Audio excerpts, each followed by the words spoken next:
Hey guys, welcome to a new video. Like, comment and subscribe if you enjoy.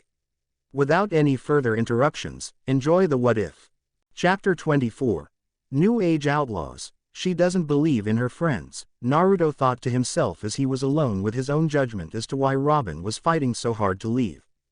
He had the one Hiraishin kunai with him.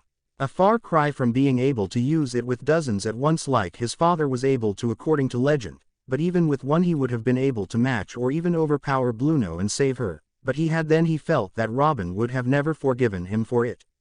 Normally he would have simply saved her and dealt with the hate and been done with it. However, from the look in her eyes when she told him to stop that final time and assist Usopp and Sanji, it was clear to him that had he fought and taken her back he would have broken the small amount of trust that she had in him, and there was something about that prospect that made him sick. The idea of Robin hating him. He needed to change her mind. He needed to show her once and for all that being worried about her friends not being able to handle themselves would never be a realistic problem. If he had to walk right up to the CP9 after tearing his way through that place and grab her by her wrist to take her back to prove that it was no big deal, he would. This time he was going to leave absolutely no doubts, and he had never delighted in hitting a woman, but if she still didn't believe that they were strong enough after this he would have to slap some sense into her, because he wouldn't know what else to do. Naruto, Sanji, and Usopp, still in his Sogeking gear, were picked on the choppy seas by the Frankie family of all people, who were heading to Eni's lobby in an attempt to save their big brother, Frankie. Naruto didn't say a word as he stared out the window at the front of the seafaring house at an island where there seemed to be nothing but sunshine, so I'm going to go out on a limb and say that that's Eni's lobby. One of the members of the Frankie family nodded. Yeah, the Judicial Island, it's a never-night island. The sun is always shining there as if it were daytime just like right now. The sound of a train blowing and moving got their attention as they all looked out behind and everyone's spirits lifted up. Hey! Look over there, it's the Straw Hat Kid and the crew with him. A round of cheers broke out as Naruto grabbed Sanji and Usopp and quickly jumped the rather considerable distance to make it to the train that the others were riding on. As Luffy met up with his own crew, this left Naruto to only say one thing once he saw that his own entire crew was there as well among the crowd that were all about to attack Eni's lobby. Okay, I'm only going to say this. I'm pissed off that you're all here, but I can't be too mad about it because I knew that you were all going to show up anyway. But still, he pointed over to Vivi and Murit, what the hell are Vivi and Dr. Chan doing here? Vivi puffed out her cheeks in resentment. Well, Nico, Robin may have conspired with Crocodile against my country, but she's a friend of Luffy and the others, and you told me to try to not hate her in case I saw her again. Well, I'm trying to forgive her by helping to save her. Murit's eye twitched as she explained why she decided not to stay in Water 7, the only other doctor here to handle all of the wounds that you, the others on this crew, the Straw Hat crew, the tons of Frankie family members, and the Galila guys that came with us are all going to get is Chopper, and I'm sure he's going to be busy fighting too.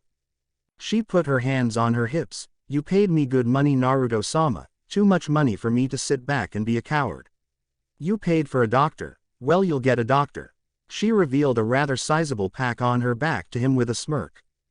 Nojiko was busy staring at how Luffy and Chopper thought that Usopp was a superhero in his Sogeking costume before turning to Naruto to give him her answer. There's no way you're going to do something this stupid without us backing you up, Naruto-kun. Did you really think that we would just leave you alone for this? Letting out a sigh, Naruto answered her, I was kind of hoping you would. This one isn't going to be pretty or clean. Miss Valentine appeared draped over his back, gently rubbing the whisker marks on his cheeks. Come on, sweetie, you had to know that after all of that hellish training you put the lot of us through we weren't going to just sit this one out when you put your neck on the line, especially your two Rottweilers over there. She finished, pointing at Johnny and Yosaku. We've got your back, Naruto and Ikki. Johnny and Yosaku stated at the same time, giving Naruto a very business-like pose. Naruto couldn't help but let a smile spread across his face as he looked at his crew and rested his hand under Miss Valentine's chin, rubbing softly. And what about you, Soren? What do you think? Soren chuckled. You're going to the face of the world government to whoop ass on some Marines, some secret government agents, and who knows what else, and you didn't think that I wanted a piece of that action myself. And I thought you knew me by now. Naruto nodded before he and Sanji shared a look and the two called all of both crews together. before we do this there's something you all need to know. They explained in detail everything that they had been able to learn about Robin from CP9 on the C train as Sanji for once didn't feel like smoking. I just wanted to point out that even if we get to her, Robin still probably won't be willing to go back with us. She's worried about all of you guys. Naruto said to the Straw Hat crew. She doesn't think that you can stand up to the full might of the world government and she's handing herself over so that you guys won't be associated with her and destroyed. Naruto looked at Luffy. So what do you think about that? Luffy immediately shouted angrily, I don't care, I'm going to kick their asses and get her back. Robin, that's stupid. Gah, we tried to rescue her and she just refused to go. She shouldn't be worried about us, she should worry about her own safety. He looked at Naruto seriously, if we don't do anything she's going to die isn't she? A nod came from the blonde warrior, she doesn't want to die. She shouldn't have to die for us, especially for no reason. That's true, but, Nami tried to say before being cut off by Naruto laying his hands on her shoulders. But nothing, he said with a grin, this entire thing Robin-chan is doing is totally pointless. She doesn't need to do this in order to protect you guys, and this is going to prove that. Do you want her back? Nami's eyes hardened as she gave him a firm nod, then that's that. Let's go get her back. A small smile formed on the Straw Hat Navigator's face. Polly laid out a map of Enies lobby depicting the island from front to back. The first main gate, the front gate to get to the court, the waterfall surrounding the entire place, and the Tower of Justice and Gate of Justice at the very back of the island. It's a straight shot all the way through. If we can't get to Robin or Frankie by the end of the path then we fail. But even if we all charge on the island there are only a few of us here that have any chance of taking on the CP9, and that's you guys. There are only 70 of us but there will be more than 3,000 enemies on that island. Focus on the CP9. I'll focus on whoever is stupid enough to get in my way. Naruto said, taking his sage coat off and sealing it in one of the storage scrolls he had on his person, leaving him in his red shirt, white pants, white sandals, and orange sash. He tightened the forehead protector on his head and narrowed his eyes. I'm going in a straight line, and anyone that gets in my way, well I'm just going to have to get them out of the way. Hey everyone, look at the island. The old woman conductor said to everyone, prompting them to look at Enies lobby. Even behind the large mass of the island, the outline of the large looming gate behind it was the thing that truly attracted attention. Even the size of the faint world government symbol on the gate was large and imposing.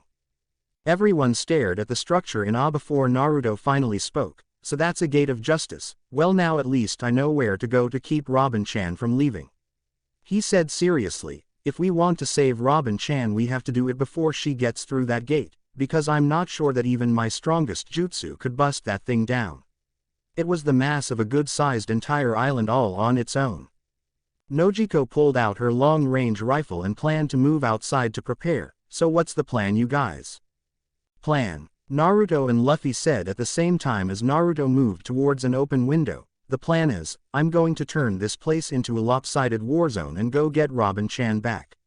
That's the plan, that's all the plan I need. He then jumped from the Rocket Man to the Frankie family's vessel which was further ahead than their place outside of Enies lobby to the gate surrounding it and straight onto the island. Nojiko growled and made her way outside to the top of the Rocket Man prototype train. God. He couldn't even wait for us to tell him the plan we came up with on the way over here. So stupid. Luffy shouted and held onto his hat tightly as he quickly followed suit with Naruto, who needs a plan anyway.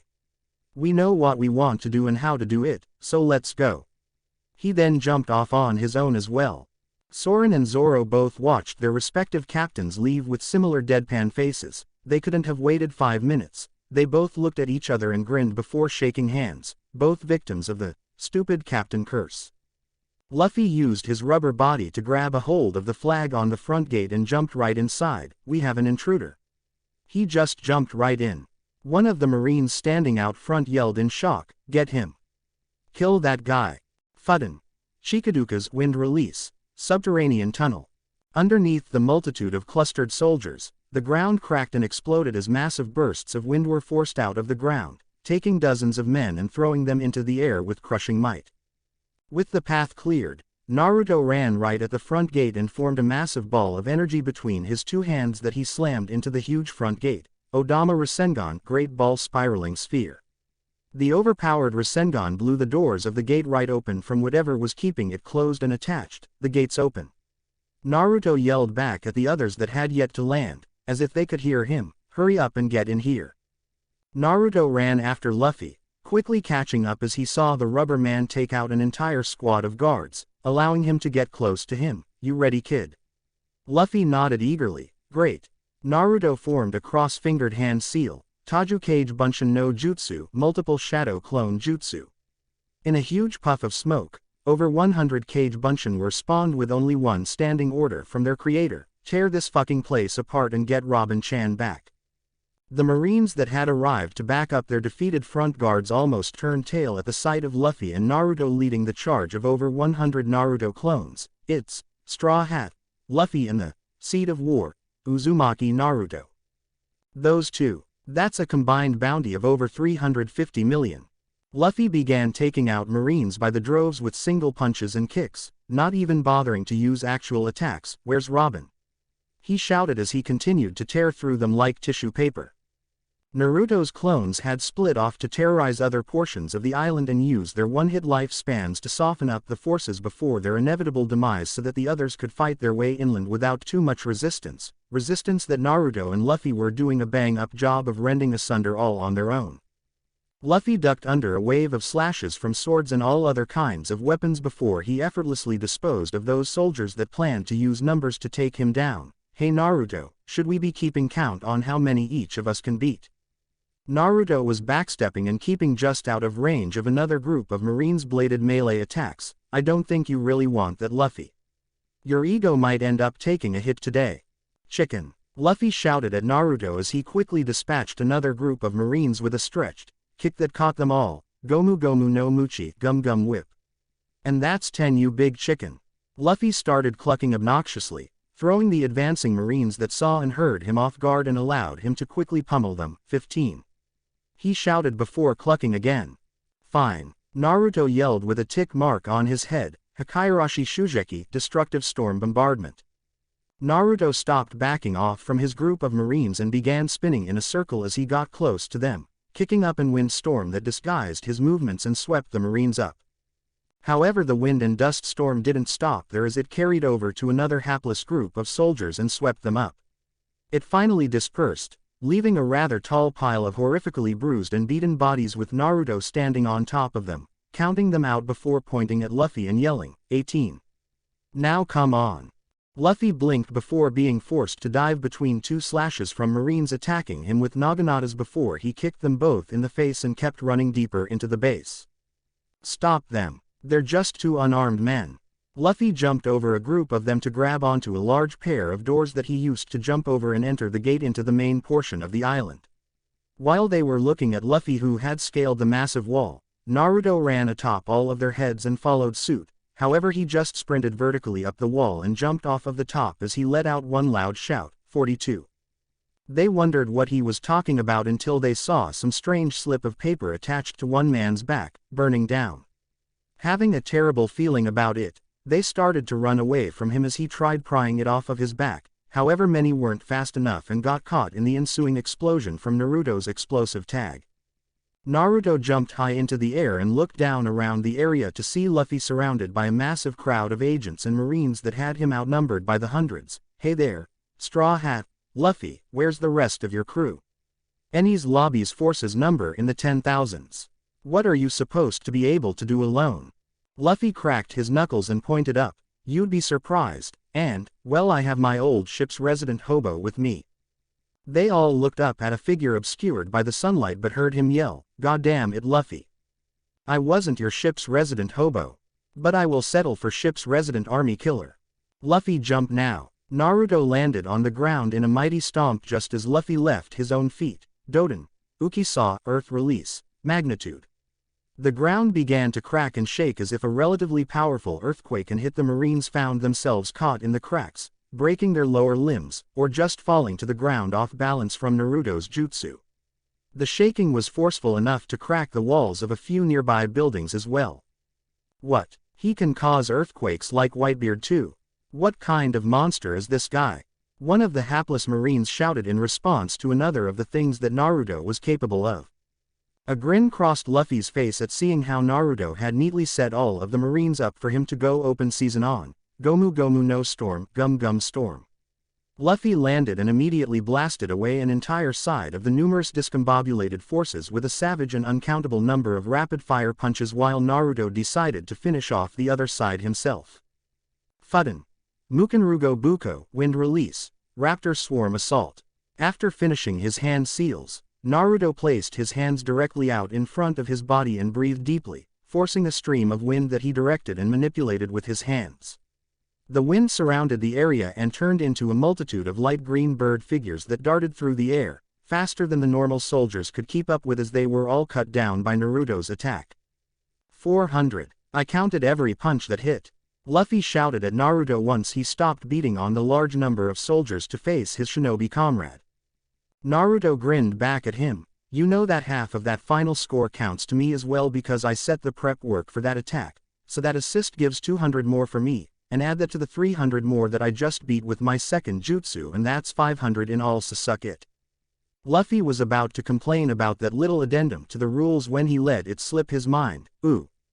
Vantage point, he shouted as he saw a large tower with many snipers posted up in it.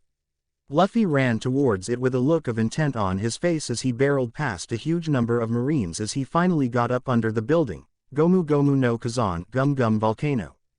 Luffy shot his leg straight up into the air with more than enough force to blow the roof and the entire top half of the building off with the kick, 50 more. Naruto's eye twitched as he formed two Rasengans in either hand. Oh yeah. He started running through the crowd that Luffy had bypassed without doing much damage to and took advantage of their distraction towards Luffy's crazy attack of destruction. He pummeled through them with his twin Rasengans like a reaper cutting down wheat, Rasenrengan, spiraling group spheres. I was created to do this kind of shit. The walls from the building Luffy destroyed fell down towards the Marines that were stuck between a dominant Naruto and a destructive Luffy, however they wound up paying for their indecision. Gomu Gomu no Gatling, Gum Gum Gatling Gun. Luffy's punches hacked the walls up and turned them into large stones that ended up working like artillery as they hit the overmatched Marines. Spandam, Sir, Straw Hat, Luffy and Seed of War, Uzumaki Naruto aren't going to stop. They're running all over us. A Marine screamed into a baby Den Mushi on his wrist. XXX, with the others, the two massive Yagura bulls that had dragged the Frankie family this far along the stormy seas of the Aqua Laguna had pulled themselves over the water fence of Eni's lobby amid the shouts of panic from the Marines that remained out front. The group of ship dismantlers were raucous and ready for a fight against the government troops. As they immediately began to engage the Marines and their newly posted gate guardians, they received help from the galley La shipwrights Peeply Lulu, Tilestone, and Polly. With Naruto having busted the front gate open, the powerful train was positioned to rocket right on through once the way was cleared by the Frankie family and the shipwrights. However, a group of giants that had come to protect the front gate quickly tried closing it and broke into battle with the combined forces already ashore. In the ensuing battle, even a few of Naruto's clones diverted from their own job of causing as much havoc as possible to assist until they were dispelled. Waiting for just such an opening as to when they could get in freely, Nojiko was laying down on top of the train with her rifle trained on the gate, picking off any soldier that wandered within her sights before stowing her rifle onto her back once more. The gate is wide open. They signaled that they kept them from closing it. Go now. She held on tight to the top of the train as she waited for it to burst on ahead through the iron gates. Zoro and Soren stood out front on the head of the train with the swordsman of the two waiting for the train to charge ahead with some small talk. So where did Yosaku get that huge sword he has with him? Soren chuckled. It's from Uzumaki's stash or something.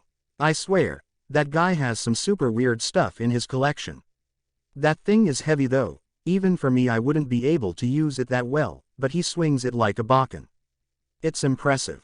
Zoro closed his eyes as a smile crossed his face. It doesn't seem that long ago that those guys were sitting back and letting me do most of the heavy lifting when we were bounty hunting. And now they're looking ready to walk right up to an army of Marines and take it right to them. I'm kind of proud honestly. You'd better watch your back samurai boy. Soren quipped as he scratched his nose. Those two, all they want to do is prove that they're your equals in swordsmanship. And I'm starting to believe that they have more than a decent shake at pulling it off. Yosaku can already cut through steel like you with Kubikiraboucho. Zoro blinked. Then why isn't he out here with me to get rid of the gate instead of you?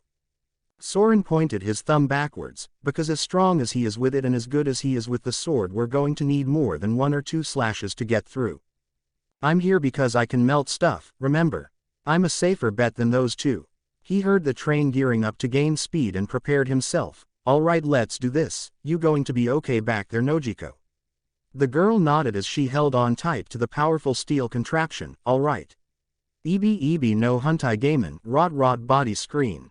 Soren stood straight up with his arms outstretched and focused heavily, forcefully pushing out a blast of acid that at first took the shape of his body before, after flying through the air for a moment, took the form of an ever-expanding acidic wall that passed through the iron gate after hitting the bars on it and continued onto land, where it hit the Marines standing in wait for the rocket man to hit the bars. Zoro cringed when the attack that had been launched at a higher speed than it probably would have otherwise hit the Marines, as he could hear them cry out in pain of being hit with Soren's acid. However, he set that aside for the gate he still had to take out when the others called out from inside. Rolling his eyes at how complicated this thing was becoming, Zoro wasn't deterred. Oi! Yokozuna, some help here. The massive frog from Water 7 jumped on the front of the train between Soren and Zoro and hit the iron gate with a powerful strike to bend it over enough for the train to launch off of it and obtain elevation.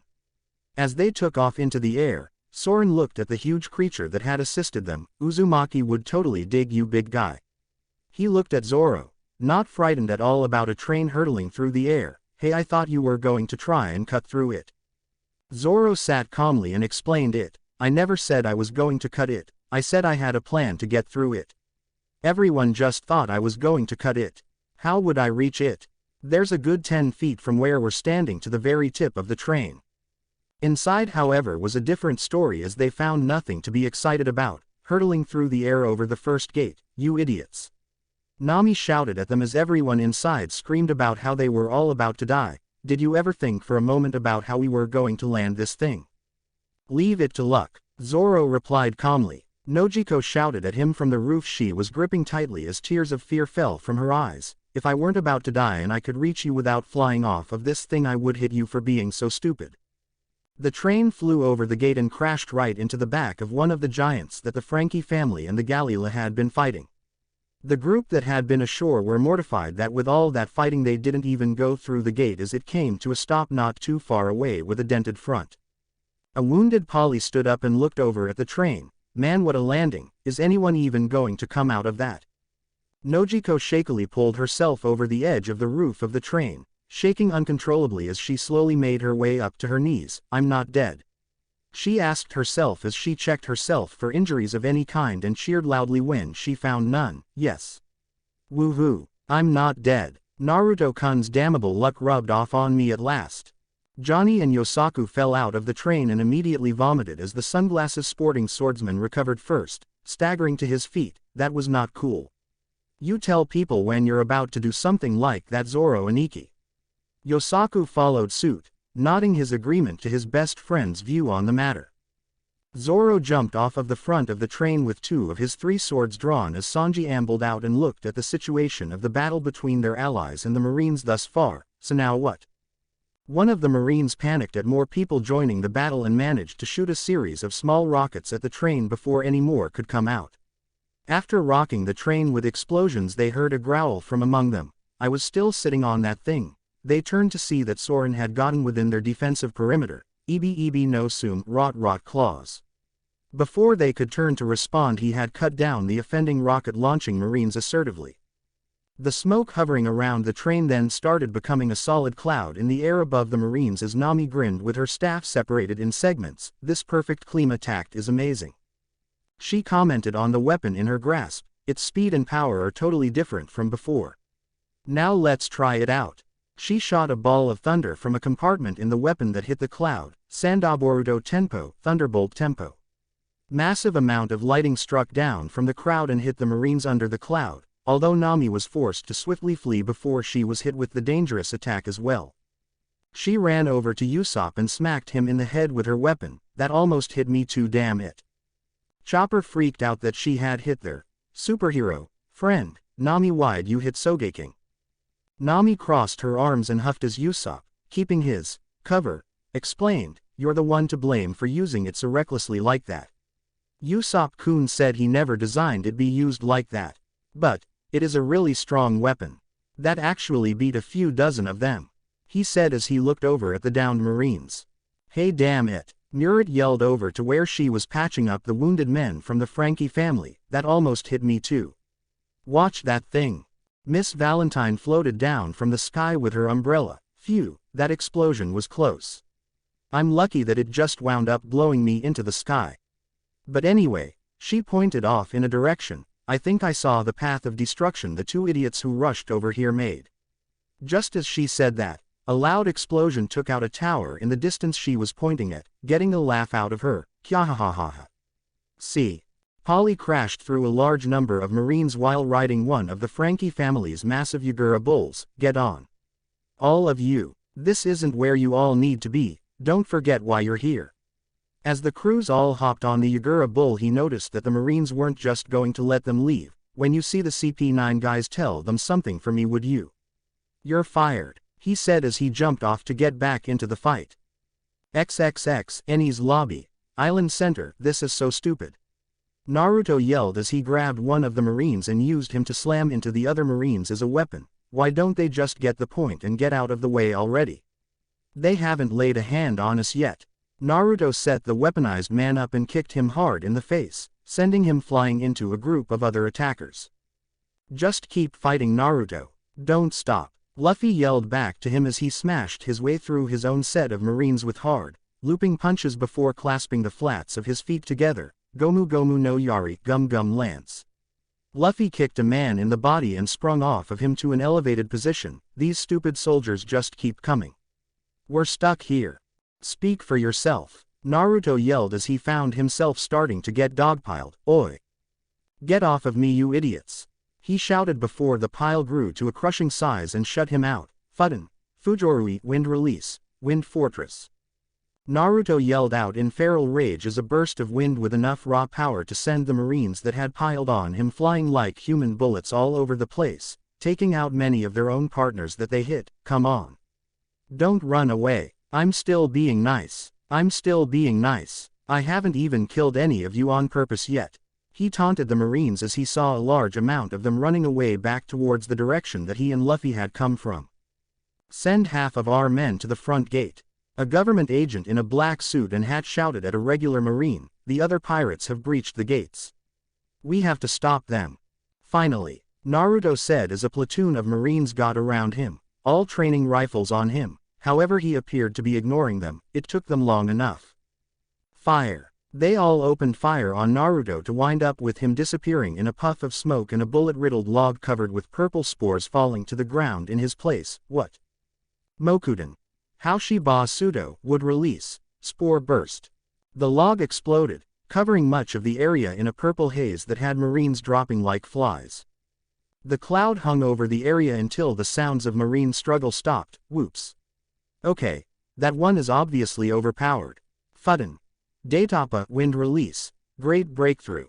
Naruto blew away the hazardous massive cloud for Luffy's benefit before it rose high enough to reach him, and he took note of all of the Marines that seemingly had their skin bleached purple as they all lay either incapacitated or outright deceased by the effects of Naruto's jutsu. Luffy. Where the hell did you go? Hurry up, Naruto. Luffy yelled from far down the path, so far that Naruto was almost unable to make out his features. Naruto growled and pulled his single Hiraishin kunai from his pocket that he then threw right at Luffy. Come on. You're so. In a flash of yellow, Naruto appeared in front of him with the Hiraishin kunai caught firmly in his grip. Oh, never mind. You're right here. You're really fast. Naruto pocketed the kunai and patted Luffy on the shoulder wordlessly before turning him around towards more Marines heading their way, getting a tick mark to form on Luffy's head as he jumped into them, intent on running right through this group as well. Get out of the way, you assholes. He then stopped at a huge wall. Huh. A dead end. Luffy, up here. Naruto yelled from atop a high and very thick courthouse building that seemed to be able to overlook the dead end. The rubber pirate quickly made his way up there atop the spacious area and by Naruto's side. Look. He was pointing towards a massive tower that utterly dwarfed the courthouse they were standing on that sat across a huge chasm. Can you jump that, or use some weird rubber power to get across? No, Luffy said. How are we supposed to get over there? He saw Naruto pull out his Hiraishin kunai and stare at it with a frown on his whiskered features. That weird knife of yours again. Is that how? I wish, Naruto said angrily. This gap is like half a mile across. I can't throw this little thing that hard. His mood slightly improved to a dull smoldering anger when a door appeared out of thin air in front of them. Finally. Rematch time, you cow-looking son of a bitch. Blueno emerged from the door and looked at both Naruto and Luffy. It looks like intelligence is screwed up. Luffy pointed at him and shouted, the cow guy with the pigeon guy. I figured that we had more damage done than just 5 people down. Blueno said as he could see the trail of destruction that Naruto and Luffy had made all throughout the island. 2 men breaking into front fortification of the world government. This is unheard of. Just how long do you two plan on struggling? Naruto narrowed his eyes at Blueno. That's funny. You think that you can actually make me struggle. Robin-chan isn't here to keep me from tearing you apart this time, big boy. She kept you from fighting me for your safety. Blueno said, unintimidated by Naruto, and by coming here you've thrown away her sacrifice. Luffy clenched his fists. Robin's in that building behind you, so get out of our way, cow. You all still haven't noticed, Blueno said in a pitying voice, this sort of thing is a global grand-scale offense. In the oceans of the world we boast influence in more than 170 countries. The all-powerful organization, the world government, owns this island. When you invaded this place you all decided to revolt against it.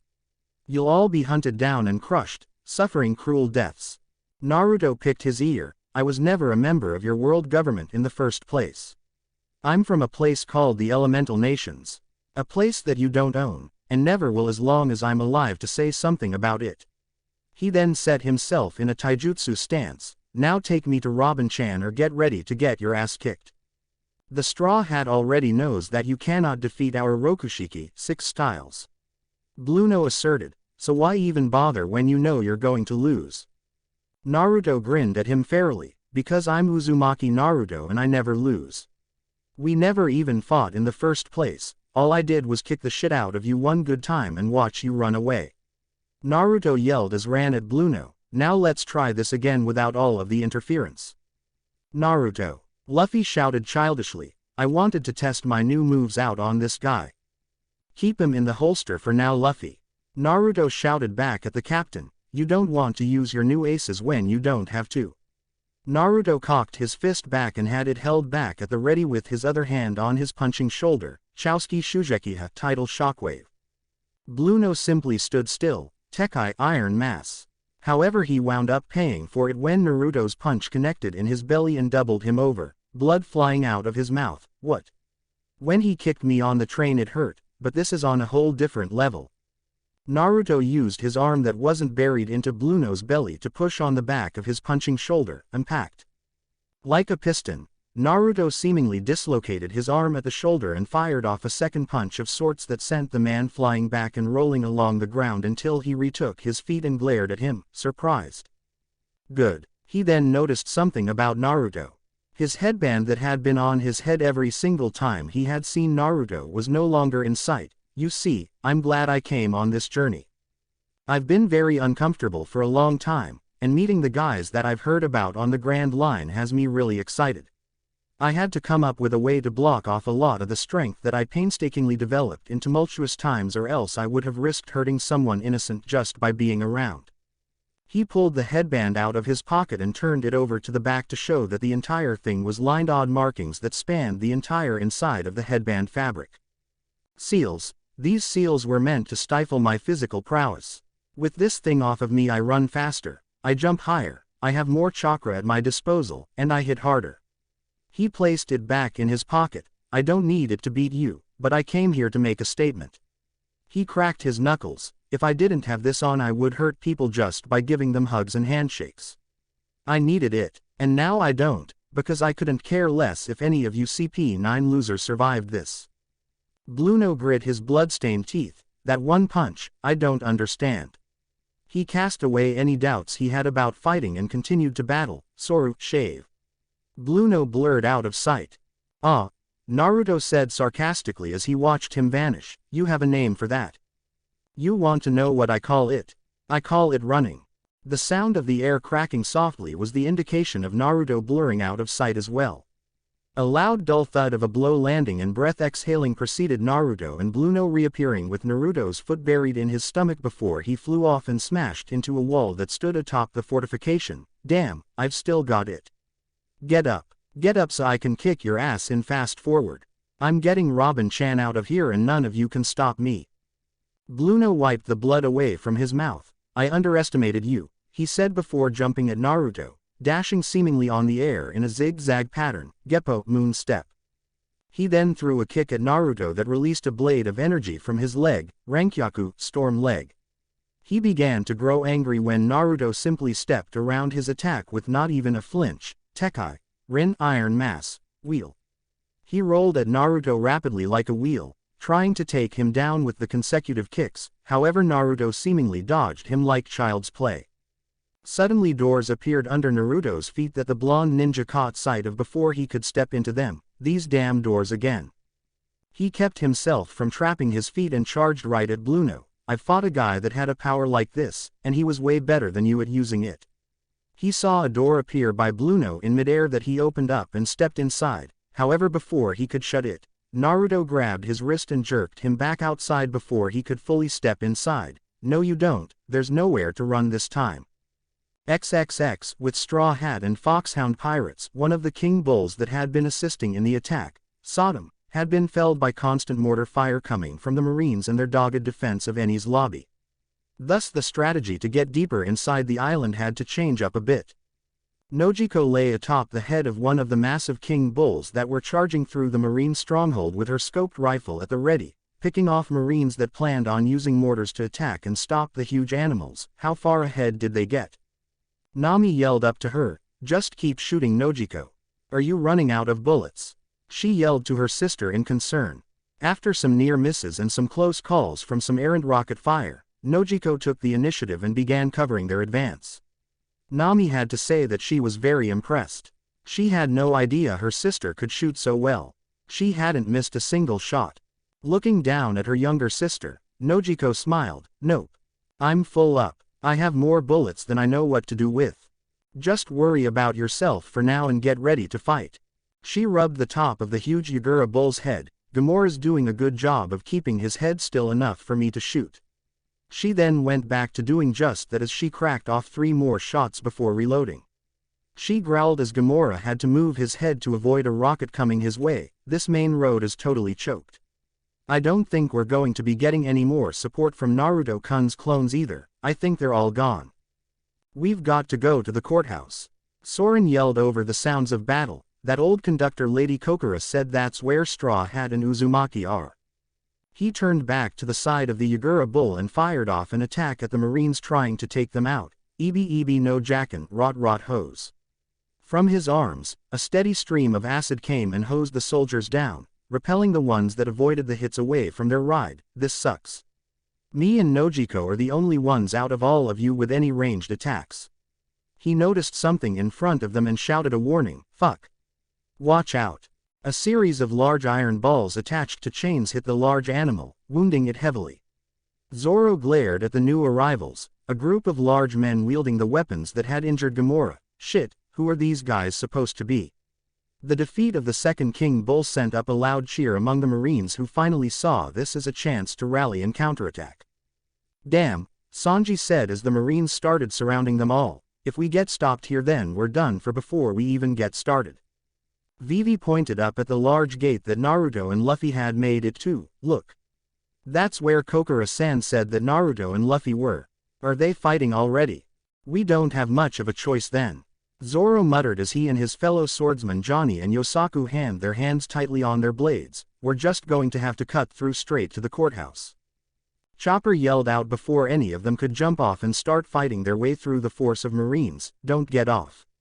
Gamora said, hold on tightly. So hold on tight. Nojiko rubbed Gamora's head as he slowly raised it off of the ground. You don't have to keep going. You can stop fighting now. However, he still painfully got up off of the ground to keep moving.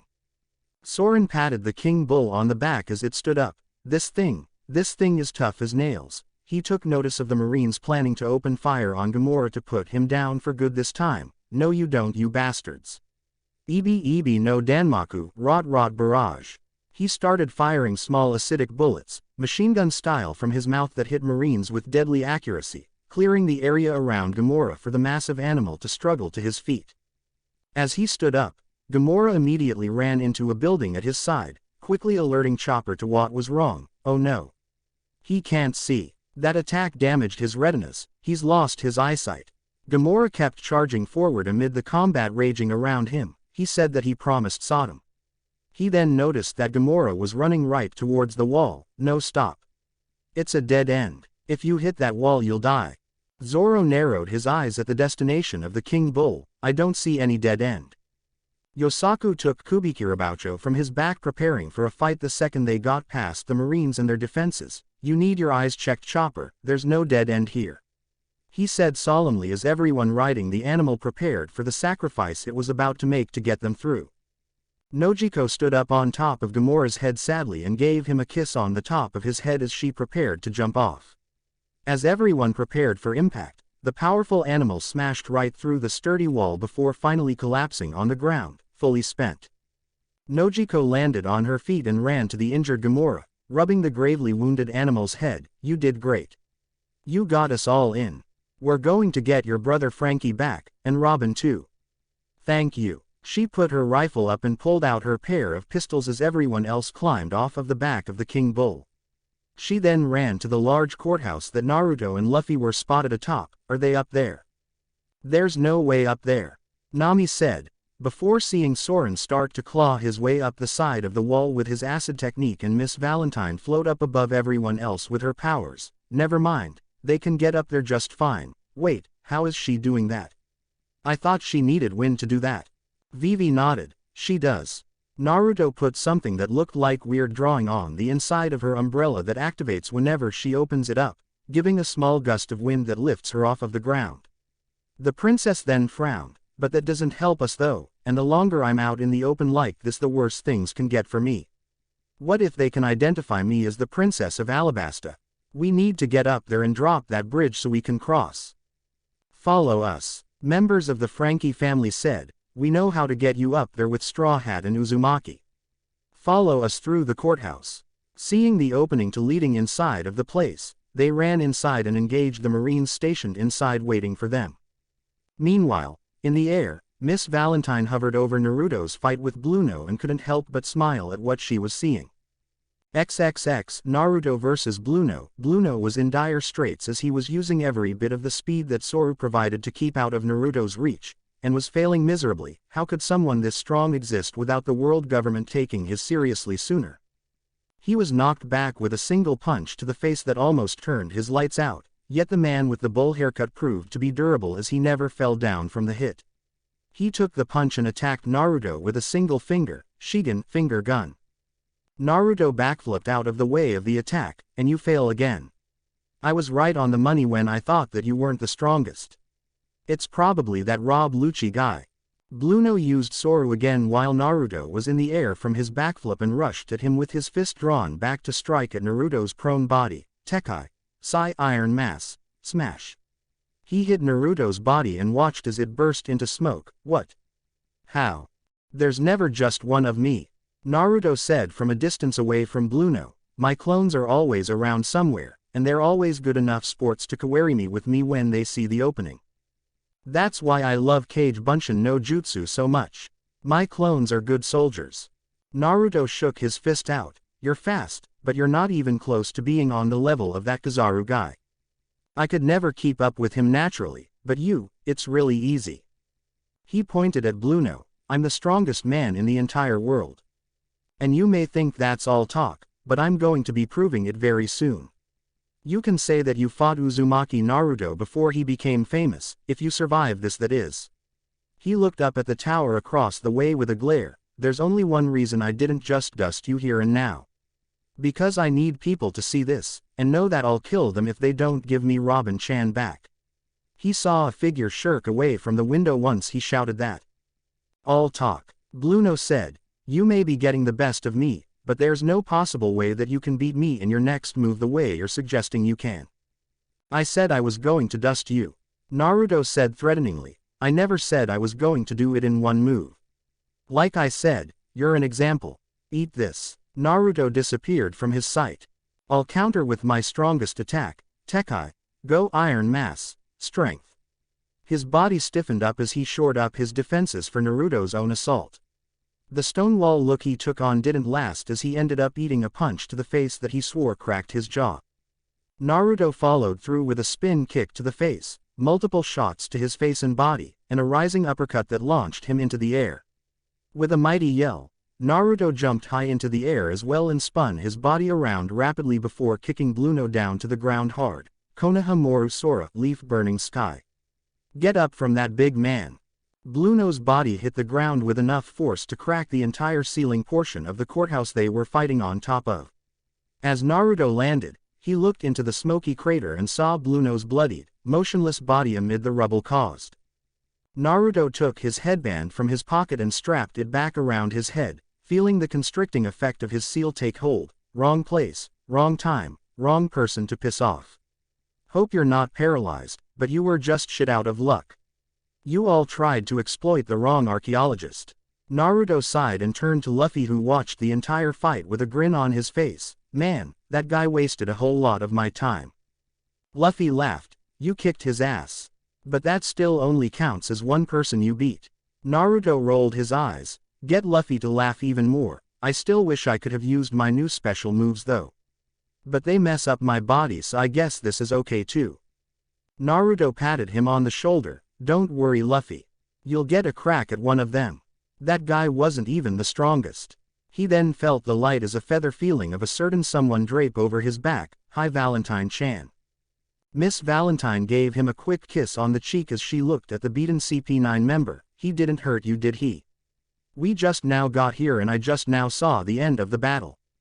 I'm fine, Naruto assured her. He didn't even hit me. He then noticed Soren finish pulling himself to the top of the wall. Hey Soren, I've got a question. Shoot, the acid-spewing man said in reply as he deactivated his claws from climbing. Naruto pointed to Bluno. This guy moves a lot like you when you fight, with his speed technique.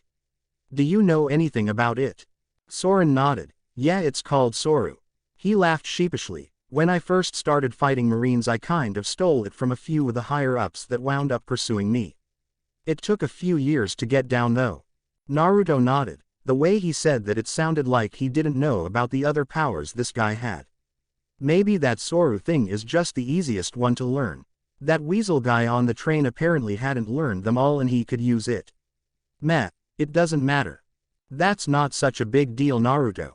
Miss Valentine piped up cheerfully. You torturing me with working on my powers gave me a pretty good speed technique to use in battle as well, among some other techniques that I learned.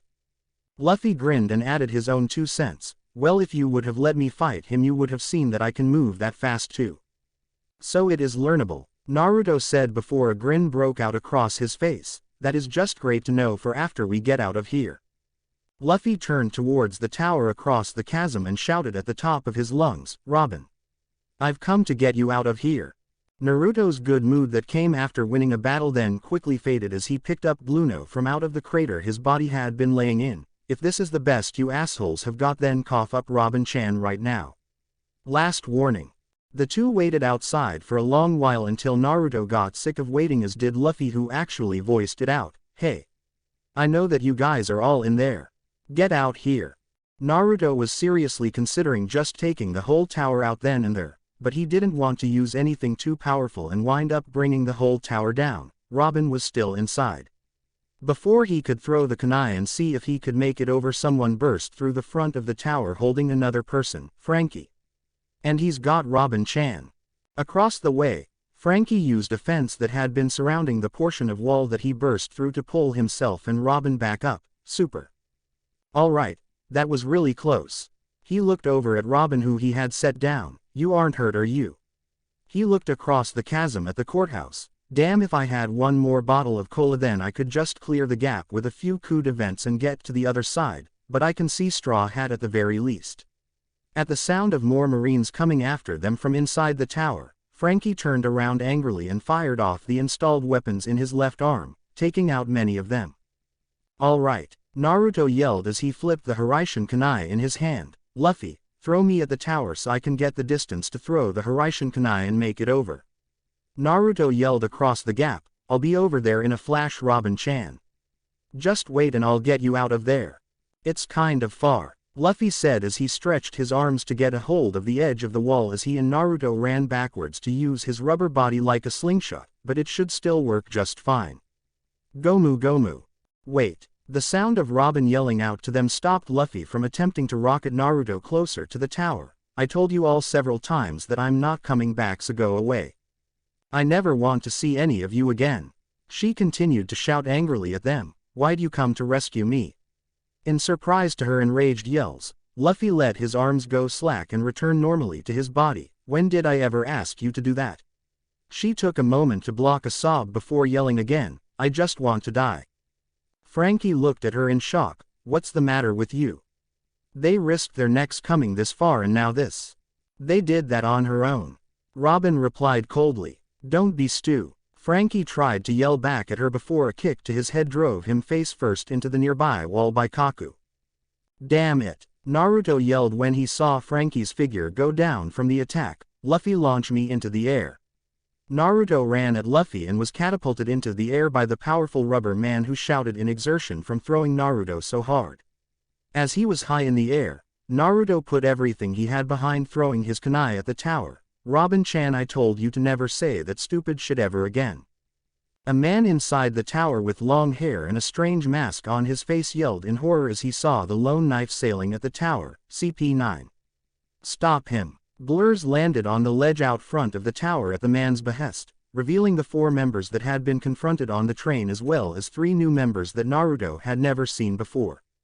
Rankyaku, Storm Leg. A large number of blades of energy flew from the tower and hit Naruto's kunai, knocking it away. Naruto growled in anger. "Hiraishin no Jutsu, Flying Thunder God Jutsu." He flashed to the spot where his kunai was in midair, and as he began falling, he threw it again at the tower only for it to be knocked away again. "You're all just pissing me off more by doing this." He kept trying to throw the kunai at the tower, but it kept being knocked away. The space between the courthouse and tower were filled with a mini battle of sorts between repeated bursts of yellow and blue blades of energy in the sky. Naruto finally threw his kunai back over at the courthouse with Luffy and stood, seething alongside the Straw Hat Captain who glared at one CP9 in particular. The man in the black top hat with the pigeon on his shoulder. "I call that guy when we get over there." Naruto simply grunted angrily in response. Kaku crossed his arms. "Spandam, everything is fine. He isn't getting over here like that. If that throwing knife of his makes it over here, he can immediately come to wherever it is. It's faster than our Soru, exponentially faster. It's more like Bluno's ability to enter a pocket dimension to move, but it's completely reliant on him getting that weapon where he needs it to be." The masked man, Spandam, laughed raucously at hearing that Naruto's ultra-dangerous technique was neutralized from being used here. "Oh, I'm glad that I have the CP9, such powerful people. But this is extremely amusing though as well. The Straw Hat crew is falling apart right in front of us." Khalifa looked down at where only Naruto and Luffy were standing. They made it this far all alone. A man in a black suit that looked remarkably like a kabuki player did a strange pose that reminded Naruto strongly of his old sensei, Yoyoi. Even if they're alone, they still made it this far unscathed. That's rather praiseworthy. A man with a Fu Manchu mustache and a long braid on the back of his head that wore an open suit and no shirt underneath grinned fairly down at them. "Bluno got destroyed by these guys." Rob Lucci sighed as he stared with his hands in his pockets. "I guess he's lost his touch after being a bar owner for so many years." Still, Kaku said at his side, even if he had lost his touch, would he really lose that easily? A large man in a black suit with a zipper on his mouth opened it and spoke. "It shouldn't matter, he's still lost." XXX, with Murat. Murat sat on the shoulder of one of the 2 giants that were carrying her, Usopp, and the Galila shipwrights further inland. She looked over at Usopp. "I don't know how you managed to get these guys to help us, and I don't really care. The courthouse is right there." Usopp yelled and pointed at the 2 giants he had managed to turn to their side kept moving forward. "Charge."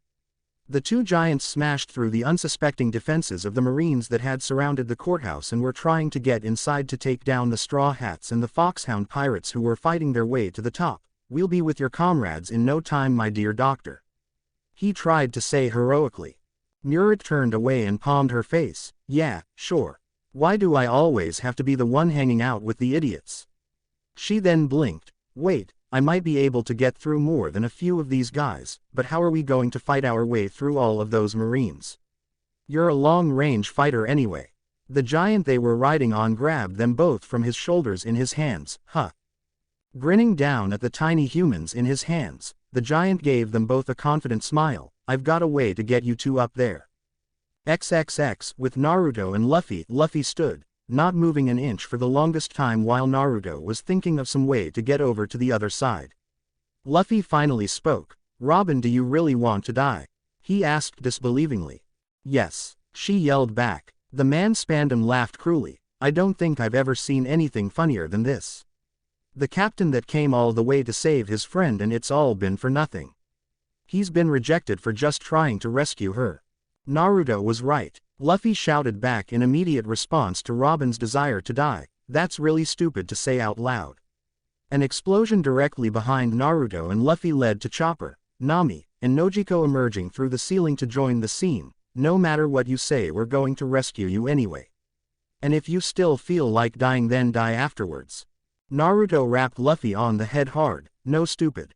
It'd be better if she didn't die at all. At least as far as I'm concerned." While Luffy poked at a lump that rose on his head, Naruto turned to Robin. "But he is right about one thing though. No matter what you say, we're getting you back. You don't get a choice in the matter because after all, I'm responsible for your ongoing existence. Am I right?" he said with a grin. Suddenly, Zoro burst his way through the ceiling followed by Johnny and Yosaku, both of whom were all fired up from having fought their way all through the courthouse to get to the roof. "Man, if we'd thought of just breaking the ceiling in the first place, we wouldn't have had to fight so many of those guys." Yosaku stabbed Kubikirabucho into the ground and leaned on it. "You suck at following directions, Zoro and Ikki. How do you get us lost when all you have to do is follow the stairs up?" Before Zoro could yell at Yosaku about his lack of navigational skill, Sanji broke through the ceiling with a kick before turning to help someone out. "Let me help you, Vivi-chan," he said without even noticing the others on the roof. "We're the first ones to get here after all." Vivi accepted his help as he pulled her up through the hole. "Thank you, Sanji, but I don't think we were here first," she said, pointing at all of the others amassed on the roof waving at them. "Damn it," Sanji shouted angrily before pointing at Zoro. "How did your directionless ass get here before me? You must have gotten lost," Zoro said with a smirk before a masculine yell and a feminine shriek broke through the air. "What the hell is that?" Usopp and Murat flew over the side of the courthouse, yelling in fright at the top of their lungs. Nami looked at them in the air. "Sogeking. What's he been doing since we got on the island? And he's got Naruto-kun's doctor with him. I wonder if they can land safely." Zoro wondered until the sounds of them crashing into the roof answered his question. "Never mind." Murat stood up and stormed over to the edge of the building she had appeared from. "Don't you ever do that again. Ever. You could have at least said something before you threw us," she yelled down all the way to the giant that threw her and Usopp. Standing on the Tower of Justice, the CP9 watched as the area filled with more and more of them. "They just keep coming," Kaku said before squinting and taking note of a particular blue-haired girl on the roof across the gap. "Hey, is that?" "Yes," Lucci said, finishing his thought for him. "That's the Princess of Alabasta. Nefertari Vivi, the one that has been kidnapped by Uzumaki Naruto." Hearing Lucci say that Vivi was actually in his presence sent delusions of more power and prestige in the head of the CP9 shot caller. "This is absolutely incredible. Both Nico Robin and Nefertari Vivi in the same day. In the same area. I'll be the man that captured and delivered the demon of Ohara and returned the kidnapped princess of an allied nation to her home. They'll promote me right up the ladder. I might even wind up taking Aokiji's spot with this much stature to my name." Vivi gasped softly before Naruto moved in front of her, keeping her from seeing the ones that had identified her. "They don't know you're with us on your own, Vivi Heim. Don't worry about it. As long as they don't get you, I'll still wind up taking the heat for this. Just don't fight."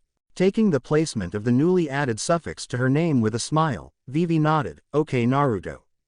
Does this mean I'm on the crew now?" Naruto laughed a bit, "Well, you came all the way here with us, didn't you?" With that said to ease the princess's nerves, Naruto looked back at the tower. "You see Robin-chan. We all made it this far for you and we're just fine. You don't need to sacrifice anything for any of us."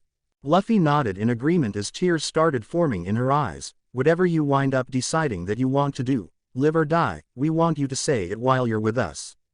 All of the Straw Hats called out for Robin to come back with them. Lucci ignored all of this as he gave orders to his people. "We now officially have permission to kill them." Spandam laughed again and shouted, pulling a golden Den Den Mushi from his pocket, "You moron pirates. You need to realize that no matter how brave you are, there's nothing you can do in the end. We have the full strength of the assassin group CP9, we have the gates of justice that no amount of mere human power can open, and moreover now I have the power to use this Den Den Mushi to trigger the Buster Call." He noticed Robin gasp in shock at recollection of what that meant. "That's right. It's the power that obliterated your hometown 20 years ago, Nico Robin." The name Ohara was never seen on a map again afterwards, was it? "Stop it," she shouted at him, "don't do it." Spandam continued to taunt Robin with the use of the golden Den Den Mushi. "Ooh, I like that response, it's very thrilling. I don't know though, I think I should press this Buster Call trigger. What do you think about that?" Robin screamed at him, "Don't even joke with it.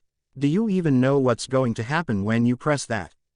"Of course I know," Spandam said with a victorious grin, "the chances of these foolish pirates escaping will be zero.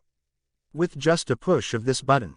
"Shut the fuck up and hit it already then," Naruto yelled at him, getting everyone's attention. "If you won't fight me, and your CP9 won't fight me, then you might as well send someone to fight me." His foot was tapping the ground impatiently. "Naruto, be quiet, it's not that simple." Robin cried out to him before turning to Spandam. "You said Ohara disappeared from the map, didn't you? But you never said anything about the people that were supposed to be on that map. Something like that should never be used on anything. Ever." She dropped to her knees in near grief. "If you use the Buster Call now, all of Eni's lobby will be destroyed, along with every single one of us here." "That's insane," Spandam disputed. "Our own people won't be killed." "Quit babbling. I know from watching it happen myself," Robin said. 20 years ago the Buster Call took everything away from me. It ended the lives of so many people from just one attack. And now you're going to target the only people that have ever trusted me. The only ones I've ever placed my own faith in. The longer I stay around them, the more danger they're all in. No matter what, there will always be people in the world that want my life, because my enemy is the entire world." She yelled off of the tower at the two crews amassed in front of her. First it was with Aokiji and now this. "I've gotten you in terrible danger twice. If this keeps up, then you'll all only see me as a burden and eventually you'll betray and abandon me. That's what I'm afraid of. That's why I didn't want you to rescue me." Spandam began laughing tauntingly at Robin. "That actually makes sense. It really would be stupid for someone to lug you around all of the time with all of the problems that come with you." He pointed to the top of the building. "See that flag, pirates? It represents 170 countries. It spans the 4 blue seas and the entire Grand Line. It is the world." His yelling seemed delirious at this point. "You have no idea how small you all really are in the grand scheme of things. You all have no idea how great the odds are that are stacked against this woman." Luffy shook his head. "I do know who Robin's enemies really are. I completely understand." Naruto was still anxiously flipping the Hiraishin kunai around in his hand. "I got the point when I fought your CP9 buddy down here. I didn't care then and I still don't care now." Luffy turned to Usopp. "Sogeking, I want you to burn that flag down." Usopp nodded and pulled out a long staff with a slingshot base at the end of it. "This is my new weapon, the giant pachinko shooter, the Kabuto." Nojiko looked at the pistols in her hand and at Usopp's new sharpshooting weapon with a sense of envy. All it needed to her was a thick part to hit idiots with. Check out this firepower. Certain death. Hino Toriboshi, Firebird Star. He fired off a fireball that took the shape of a phoenix and went right at the massive flag on the top of the Tower of Justice, engulfing it in flames and incinerating it. Robin went wide-eyed as she saw how casually they took to doing such an action. "You can't Do you know what you've just done? Do you know what it means to burn that flag? Naruto locked eyes with Robin all the way across the chasm. Yeah, I do. And I still don't care. He stomped at the edge of the building and leaned forward on his knee. I'm an old soldier, Robin-chan. I couldn't care any less about going to war. I'll fight for you because you're just like me. Spandam was beside himself. He thought that his little monologue would have unnerved them enough to keep them away. You're all out of your minds. Do you really think you all stand a chance against the world government? Luffy shouted angrily at the masked man, his exuberant answer to the question. You're fucking right, we do. He then focused on the captive member of the crew, Robin. I haven't heard you say it yet. Say that you want to live. Freely crying at this point, Robin looked down at everyone that had come this far just for her. I thought I wasn't allowed to have a right to live. But if I'm allowed to keep at least a few words alive, then. Come on, Robin-chan, Naruto said under his breath to himself. However, he knew that she could understand him. Say it, give me a reason to tear this place apart for you. Let me know you really need our help. Say it. I want to live, she finally exclaimed as loudly as she could. Take me away from here. I want to keep sailing with all of you for as long as I can. Please get me out of here. Robin yelled to the heavens. As if magic, the massive bridge spanning the gap to the Tower of Justice began falling after her declaration to the others. No. Spandam yelled in cowardice at the sight of the only thing keeping the two powerful crews away coming down to allow them passage. Get away. Don't any of you come any closer. Rob Lucci looked down at both Naruto and Luffy with a grin reflecting excitement at the prospect of battle. Miss Valentine held her umbrella on her shoulders, laughing casually as the bridge slowly fell. Kyahahaha. It looks like the others finished their job after all. She panned her green eyes over to Naruto. Orders. Naruto looked over at her and back at Vivi. Keep any and everything that has even the slightest chance of recognizing Vivi any further away from her. If they get her, they won't take her home. She'll be a glorified political prisoner of the world government. Miss Valentine nodded and looked over at Johnny and Yosaku. Oi, you two Rottweilers, you heard him. No one touches Vivi without losing a limb or two. Murat pointed her thumb back where they had all come from. I'm staying here. The Frankie family and the Galila guys are still fighting. Maybe I can keep too many of them from getting overly hurt or dying. She smiled humorlessly. I don't think I'd be any help against anything past this point anyway. I'd just be a hindrance. I'm with Nami, Nojiko said, smiling to her sister who returned it. We never have time to just talk anymore and we need to catch up anyway. And what better way to do that than to fight along with her? She said cheerfully. Soren rolled his eyes. I don't know, maybe talk. I'm just putting that out there. He flinched when he saw Nojiko flip her pistol around in her hand to grab the barrel. All right. Just no pistol whipping please, we're supposed to be on the same side here. He then raised his hand. I want that guy with the pigeon. He seems like he's got some bite to him. No way, Luffy yelled in dispute. I already called that guy when Naruto beat the cowman that came down here earlier. Get your own. Ah. Soren whined at the fact that Luffy had long since called dibs, but the rest of them don't look like they're worth it. He smacked his lips as he looked over the rest of the potential enemies. Okay then. I call Mask Boy, he said, pointing at Spandam and grinning evilly as he elicited a yelp of fear from the man. Yep, he looks like one of those Marines that I told you the world would be better off without.